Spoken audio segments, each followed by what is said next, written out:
Uh, we're all stuck inside, and PJs are a thing, and and time has no meaning anymore.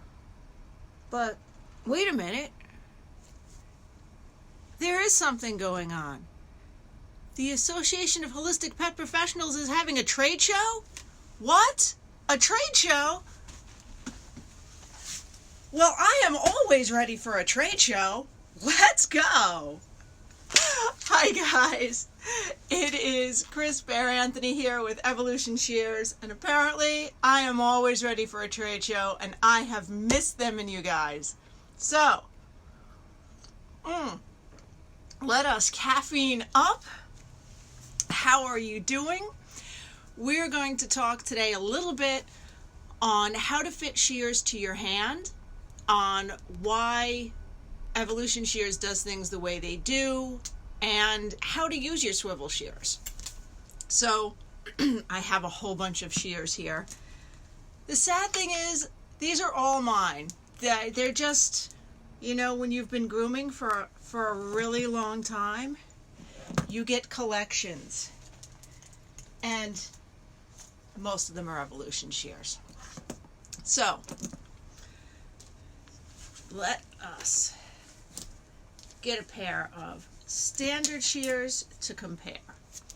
Now, everybody's hand is different, and when we're talking about swivel shears, and Abby, you missed the funny part. That's all I'm saying. You'll have to rewatch.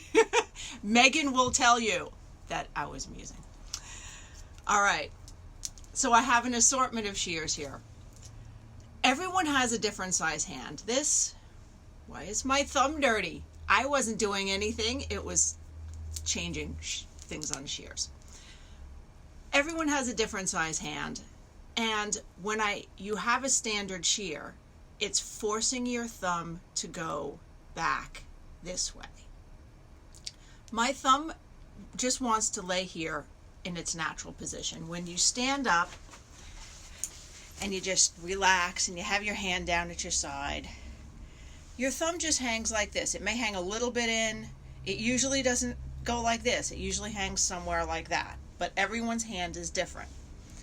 So my hand is nice and relaxed, but yet it has to go back here to go in the shears. And these are even a nice offset shears. These are the Evolution Pro Style chunkers. So for people who don't want to swivel, Evolution still kind of has your back. But it puts my thumb way out there. And even other swivel shears, and this is just a random unbranded swivel shear, it's offset, it's close, but it's just not right. It's not exactly where I want my thumb to be. So that's where Evolution Shears comes in, and we can actually change the position of where this thumb is to fit your hand. So I have 3 of the same scissor. These are 9 straights, and I got the big ones because they'd show up bigger on camera, and because I had 3 9 straights. So if you see this one, it's all the way in, because at some point in my grooming career, I was told you want as much of an inset as possible. So I'm like, okay, all the way in. But, if I'm putting my thumb in my natural position, now I'm reaching in this direction.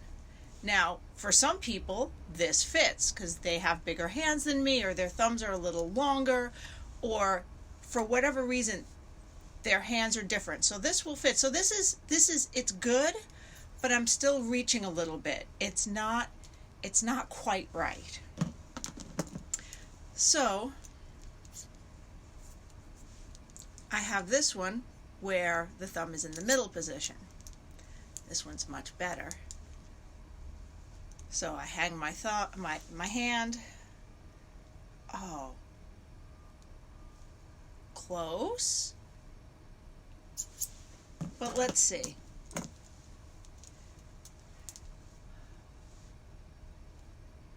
And this is with the thumb all the way in the outside position.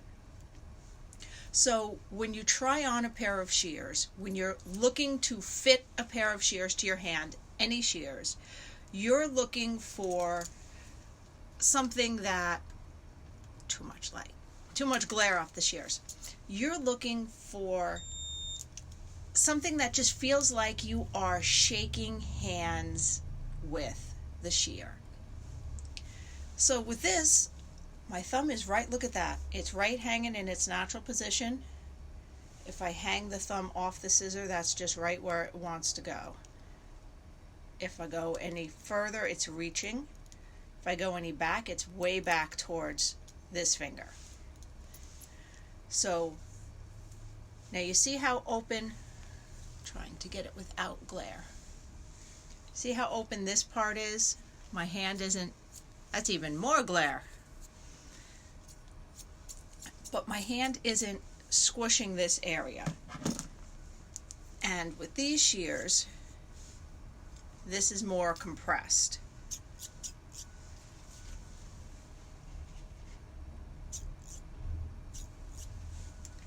So the purpose of fitting the shear to your hand is to prevent damage to your wrist, your nerves, your tendons, because you're doing this 1,003 times a day. You're probably doing it almost 1,000 times per dog.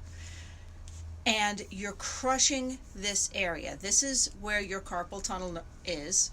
It is this little sheath in this little area where all the nerves in your hands go. All the nerves that go up your wrist, up your arm, all the way up here. So when you have a pair of shears that don't fit your hand and your thumb is way over here instead of in its natural ergonomic position, this is the first thing you're doing that's hurting yourself. Then, because this shear doesn't move, then if you have to do a top line, and hang on, let me clear this and get my handy helper.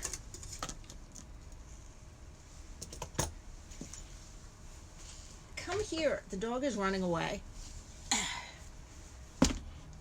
Very not behaved and not very brushed out dog. This is going to be like an average doodle when you get back to work. So if I'm trying to do a top line on this, not only is my wrist bent, but my shoulder's up because my elbow has to be up. It's a little bit higher than I would normally. Actually, it's not that much higher than I would normally groom. I picked a good height just to try to get it on the camera. But everything is off. My wrist is bent, my elbow, my shoulder, which throws off my hips and everything else. But now you see my wrist is down, it's all relaxed. My elbow is down, my wrist is straight. And without, this way so you can see my wrist, without bending my wrist, I'm getting anywhere I need to on this dog. So the key to fitting scissors to your hand is making sure you know exactly where your thumb rests naturally. Just pick up a pair of your regular shears, hold it just like this, just with your ring finger in it. Put your hand down at your side. Don't let the scissors fall, but otherwise relax and just see where your thumb goes. So where your thumb is naturally is where it wants to be. So on this shear, yeah, it wants to be right here. That's not at all where this ring is. But with this one, it's right here. This is exactly where my thumb wants to be. So that is how we can fully customize these shears to your hand. Now, Swiveling 101, because we also customize the inserts to fit your fingers. I like mine a little bit looser, but you can tighten them up a little bit. Where is that other one? Nope, I don't have one set up like that.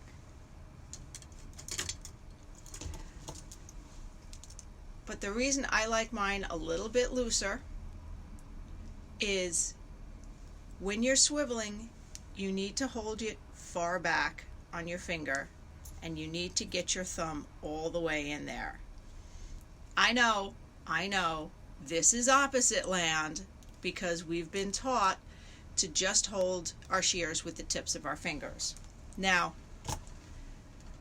let me go into that for a second. Now, when you're using a standard non-swivel shear, that is the correct way to hold it. You just use your tips because you need that little extra movement to make the shear, to get a little angulation in. If you're doing angulation this way or this way, you need that extra movement, and how you get it is moving your fingers in there. But the other thing it does is make you grip your scissors like you're holding on for dear life, because if you just have a little bit of your fingers in your shears and the dog kicks it, it's going out of your hand if you're not holding on tightly enough. So that does put additional strain on our hands. So with swivel shears, and this goes for any swivel shear, if you have a different brand of swivels in your toolkit and you haven't gotten the hang of it, try holding them a little bit differently and seeing what difference it makes. They're all the way in there, right, almost, not quite up against that second knuckle, but I keep it right between those two knuckles. And my thumb all the way in there, conveniently covering all of where it was grown out because nail salons are closed. So, and when you're swiveling it, you see how this ring is moving on this finger? So you want it a little bit looser than you normally are used to. So you're used to keeping it really tight because you don't want it to get kicked out of your hand. But when you're holding it this far and when your thumb is in like that, it's not gonna go. I mean, I can start to feel it after shaking it for minutes, but even then, it's not. You kind of have to work at dropping it from your hand if you're holding them properly. So, by the way, if any of you guys have any questions, I haven't seen any comments. Somebody say something so I know that I'm able to see the comments. Wait, is this? And I'm on my phone instead of my computer, so I can get the camera angle right. But I'm not seeing any comments.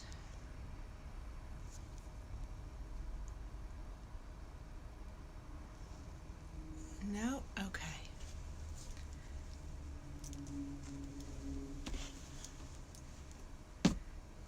And Abby, if you're still watching, you have to text me if people are commenting and I'm not seeing it. Because that will pop up on my phone and I'll definitely see that. But, alright. So, Swiveling 101. And hello to all of you that just joined us. Hopefully I can see comments, but if I haven't replied to any comments that you guys have, that means I haven't seen them. And that means I'll probably hop on in a minute on my computer after I do some demos to answer any questions live that you might have. Otherwise, I will come back on immediately and answer them in text as I see them. Okay. So, Swiveling 101. Oh! No, I can see comments. Awesome. Thank you, Abby. So, guys, if you have any questions about anything as I am doing this, jump in.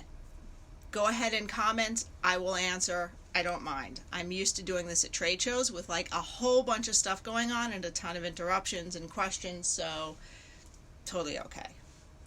And my bangs are not right because, yeah, everything's closed. There we go. So, the key to swiveling is very simple. It's just like when you're moving furniture. One person does the heavy lifting, and the others just kind of point and tell him where to go. So this, mainly these two fingers, but a little bit all of your fingers in working together, are directing with like a push-pull motion, almost like you're going hello, like you're going hello, and your thumb feels like it's moving around a lot, and it feels like you should be doing stuff with your thumb and your thumb is directing things, but that's just because your thumb is going along for the ride. Your thumb is the passenger in this. The only thing your thumb is moving or is doing is picking things up and putting things down. Dry. You can't cough or sneeze anymore. Okay, that's all I needed. So the thumb, it's like that those guys in that commercial, we pick things up and put things down. Picks things up and puts things down. That is all your thumb is doing. You know, I said I was at a trade show, and all of a sudden my throat got really dry, and it went, oh, well, if you're in a trade show, you're taking in all of that nice dry convention air, so I should cough and choke, right? Okay, awesome. So most of the swiveling, all of the swiveling, is done with your fingers in this push-pull motion. And all your thumb is doing is driving this lever, is actually operating the shear. Hi, Samantha. And hello. I didn't call everybody out, but I'm happy to see that people are out and about and using this time. Now, a lot of people ask, well, I do a lot with curved shears, and I flip them a lot because I like to use my curves as straight, or a lot of people who use curves for everything say, well, what about my curved shears? Because normally, if you went to flip your shears, you would have to physically, I can't even do that. Yeah, you have to physically turn them in your hand. And that's a little bit awkward to hold. It's a little awkward to control. And it takes a couple seconds to do it. But with your swivel shear, when you just drop it down like that, I'm going to do this really slow. Now I've got the back of the leg. So now when I want to put angulation into here, that's getting in the way. I'm going to dock its tail real quick. See, it didn't feel a thing. Letters! Getting letters. Okay. Now I can drop it down. I can use that angulation. I can go like this. If you go, oh, I just want to do the top line. I want to use it as a straight. You can flip it with these double swivel. You can flip it right in your hand and get anywhere you want to go. And I'm going to show you one of my new favorite things. Evolution came out with these itty bitty 6-inch shear, and I got the curve because it was the cutest thing. And I legit got it just because I'm a scissor addict, and I was like, well, I just have to have it. But you see, I use 9-inch shears. I was like, yeah, I'm not gonna use it. Yeah, it's cute, whatever. Holy crap, I really like it way more than I thought I did. I was shocked. I had to call Abby up and be like, what is this? Because when you're getting in, see, we can't even see the eyes or the face or nothing on this dog. So when you're getting in there, can I do this backwards? When you're getting into the mouth and you're trying to get those little hairs those little hairs right by the mouth, and the dog is desperately going because he wants them. He grew them. They're his pacifier. He wants his wubby, and you're trying to cut them out because the long spitty hairs are gross. But the tongue's going all over the place. I love having this little teeny scissor because it's so much less to keep track of, because you're keeping track of holding the dog still, where the tongue is going, where the scissor is in relation to the tongue. Is it going to lick at any second? And oh my God. And also, just even if it's not going crazy licking, the fact that it's so much smaller, that can get in there right around the mouth area and doing the little round muzzles for those tiny dogs, it is perfectly sized. And yes, you can do it with any size shear. It's just easier. If you've ever heard the phrase, a poor craftsman blames his tools, I agree with that, but a good craftsman is always going to have the highest quality tools possible to begin with, because it's going to make his job easier. So the less I have to fight with my tools, the less I have to fight with my thumb being in the right place and getting in those angles and trying to go upside down to get the bottom of the leg, the more time I have not hurting my body. Oh, look at that inside of a leg beautifulness. I'm bending a little because I'm trying to get it on camera, but check it. Get right in the inside of a leg, not standing on my head, not all bendy. Yeah. Anytime that I can spend not fighting with the tools, fighting with getting the right angle, because I can go right in there and do it, because I can get right in that little mouth area with the little round shears, is golden. And let me see what time it is. Nope, that's not it, because I don't want to go too over my time. Guys, if I keep talking past 12, somebody like go, hey, I gotta get to a class, and and I'll know. Okay. So some of the more common swivel questions. Now, do you guys want to hear about how to move where the swivel is on the thumb physically, or do you want to know about how to get around heads and feet with swivel shears? Somebody give me a shout, because I can probably cover both of those if I need to. But I'll spend most time on the ones you guys think is most important.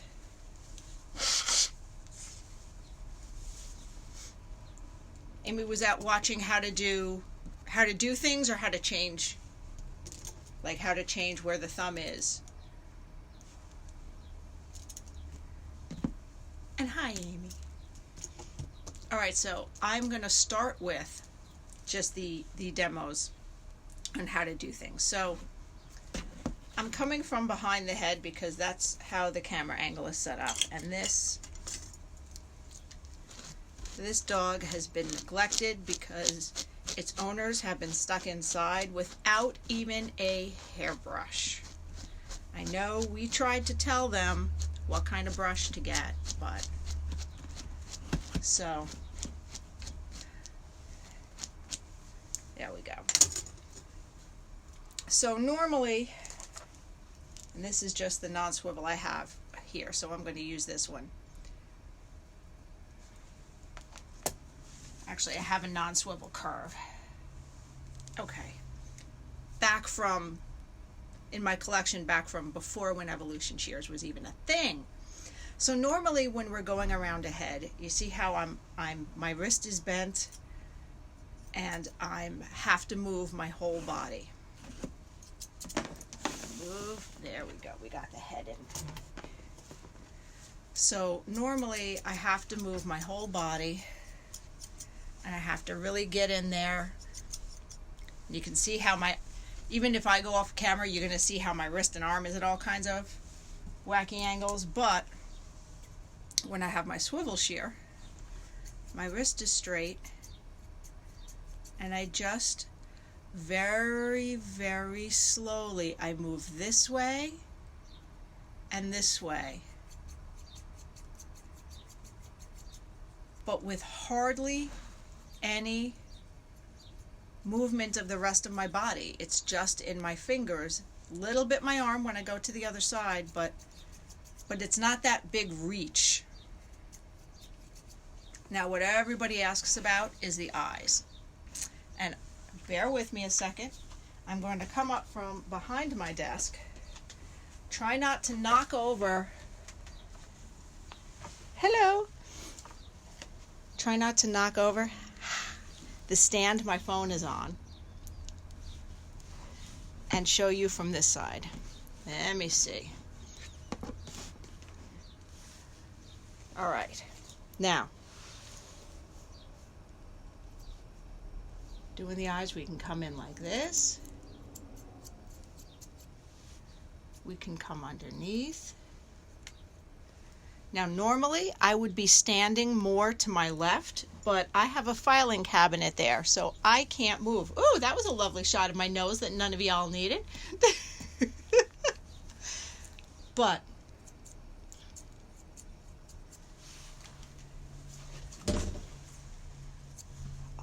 so this is what I'd be looking at. Now I have no idea what you're seeing, but we're facing the dog. We're getting in there. We can go like this. We can go like this.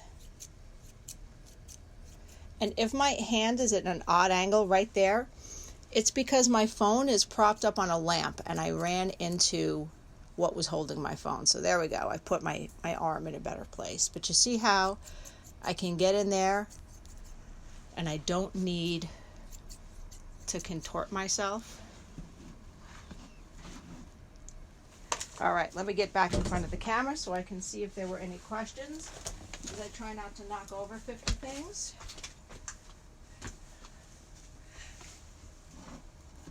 Well, that was fun and a live first from behind the camera for me, so I hope that wasn't too weird, except for maybe the close-up of my nostril, because why the hell not? So, the feet. Now the key to the feet, and that is going to be a little harder for me to demo because where I have to work, I don't have the space. But can we see what's going on here? Now when it gets to the certain point where I have to move my wrist, that's when you move your feet. If you have a Lazy Susan type table, that's when you move you can move the dog. You can actually spin the table a little bit if you've got one of those spinny things like I usually do. You can also go down like this if you're trying to round off a bevel, or just trying to round off that column leg. You can drop it straight down and get any angle like that. And the key when doing the feet is that if you can't move your wrist, or if you have to move your wrist, move your feet a little bit.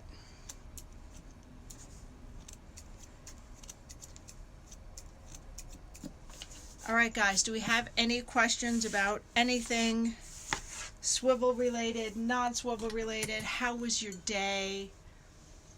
How has your trade show been so far? Did you get up early to take any classes? Were there any early classes?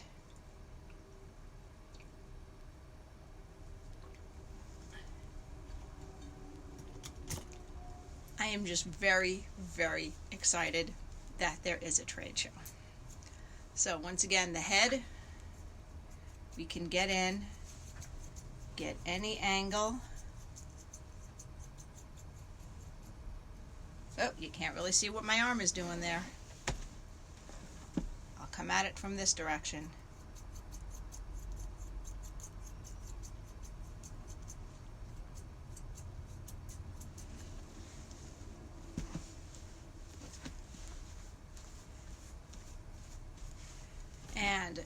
If you want to use your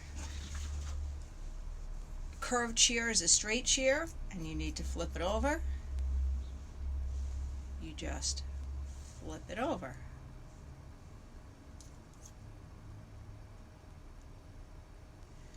It's that push-pull motion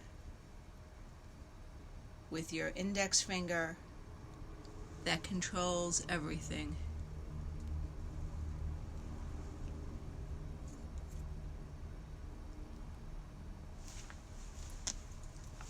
You can tell there was a brushed and an unbrushed side. This is the unbrushed side. This is what we're probably going to be walking back into when we go grooming and we have our Magic 7 blade. Hey Vanessa, I represent Evolution Shears. We are a sponsor of the trade show. So we are selling these shears on our website. There is a show special for the virtual trade show, and the coupon code for that and the show special is on the website. My rings are getting old and worn and I can pop them out at any given time. But if Abby is still there, you can tell me, but I think we have everything in stock. We have sizes 6 through 9, straights and curveds. We have thinners, chunkers. This is our 26 tooth chunker, which is awesome. Here, I'll show you how it cuts, which is that nice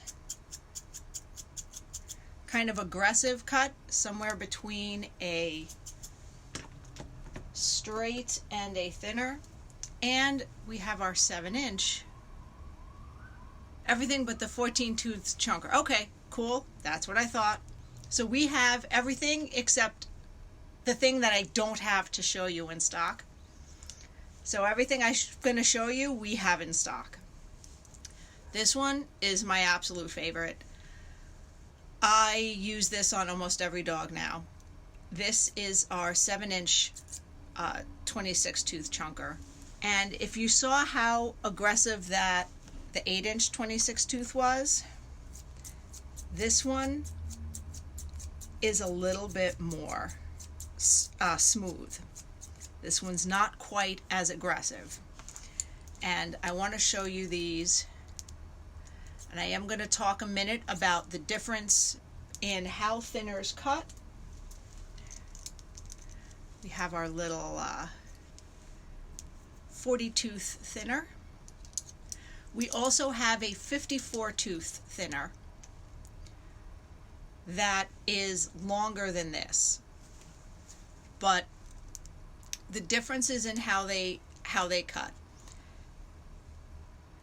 A lot of times people think the more teeth something has, the finer it cuts, and that isn't necessarily true. It's generally true in that your chunker is going to have less teeth than your thinner, and your chunker is going to cut a lot more aggressively. Your thinner is going to cut finer. That's your regular thinning shear type cut, where it just takes a little bit off, and I can't even see what kind of holes I'm making in the dog from behind.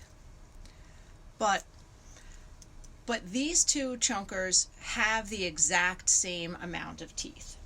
So when you're looking at thinning shears, what you want to look at is not just the number of teeth that are in there, but the size of the teeth. So I'm hold these right up there and try to get no glare. Now you see how these are nice big fat hunk and wide teeth with a lot of space in between that to let a lot of hair through. And these are a little thinner. They're still big white wide teeth, but they're thinner. And this dog wants to fall off the table. First it runs away, then it wants to fall off. Brat. God, still got hair in that. So this one, you see how the teeth are really fine. Obviously, there's going to be a big difference. do we have a double-edged thinner? We don't have a double-edged thinner. My understanding is that the purpose of a double-edged thinner is to kind of thin and take off a lot of length at the same time.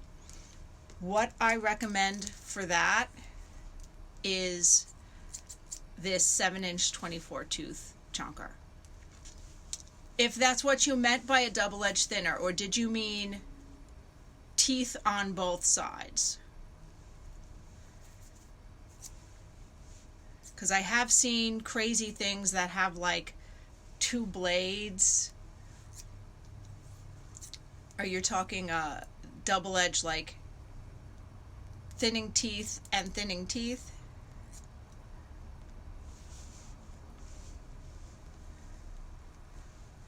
And the reason we don't carry anything like that is because with thinners and chunkers, they, for other scissor manufacturers, not as much us, and I'll explain why in a minute, they almost go out of alignment more than they get dull. Because if you think about all those teeth lining up and meeting other teeth, and they have to meet and connect just right, it's very easy if you have teeth on both sides, it's very easy for them to get out of alignment and to catch. If you pop them against a table, if you drop them, they'll go out of alignment a lot easier than something that has teeth and a blade. Now, I know I've heard of chunkers going out of alignment easily. And the reason that is, where'd I put my chunkers?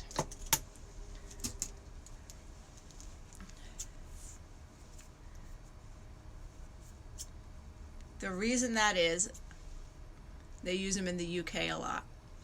Well, being US based, I haven't seen them a lot. I'll definitely look into them.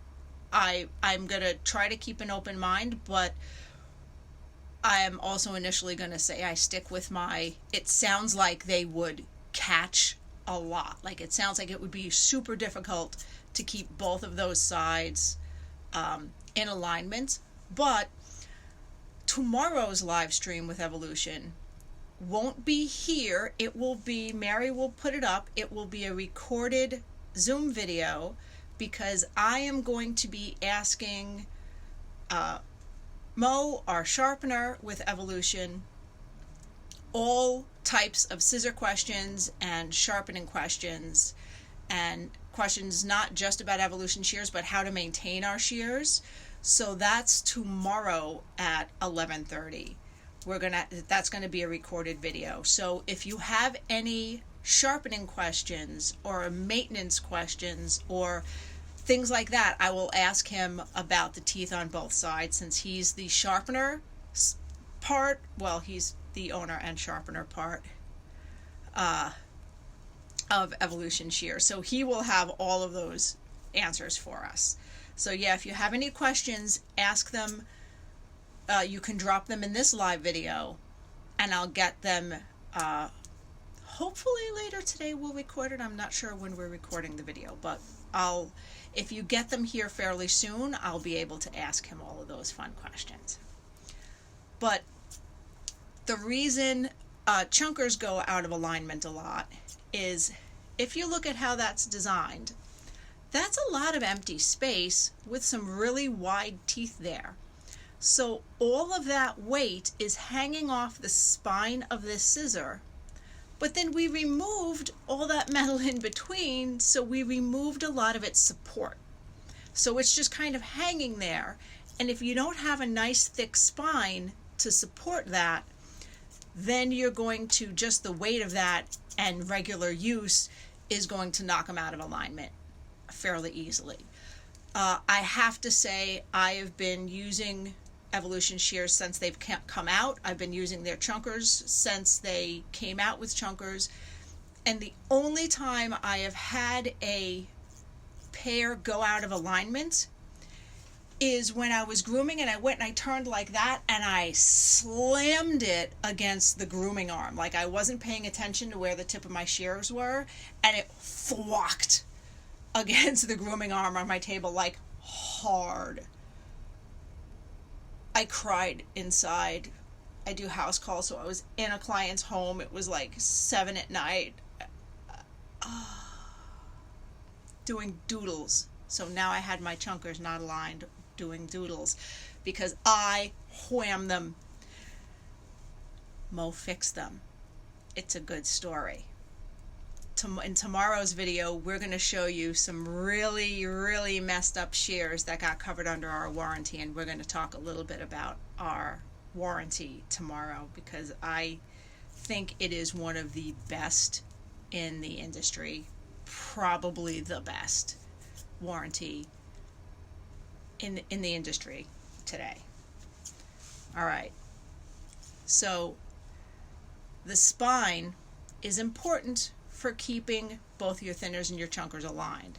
So that's sometimes why chunkers can be a little bit heavier, but if you see ours has a nice thick spine, I have not had that problem. I haven't heard of people having that problem with ours unless they drop.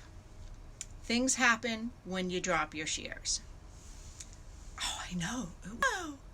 Oh, in my back. I got a trying to reconnect minute. Oh, and it told me that I've been on for 41 minutes, and I think I only had a half-hour slot. So I'm going to go. If you have any other questions, we will drop them here. We will be here tomorrow with a recorded video where I interview Mo about sharpening and maintenance and all that super exciting stuff, because I know we're tempted to try to do a lot of stuff ourselves when we're home. We're also going to talk about how to find a good sharpener in your area, what types of questions to ask them, just how our customers ask us questions to determine if we're the right fit for their dog. Our sharpeners, we need to kind of interview them a little bit. But all right, guys, thank you so much for stopping by. Vanessa, I will ask that question about teeth on both sides, and we'll have that answer for you tomorrow. And enjoy your trade show. All right, bye from Evolution Shears. Love you guys.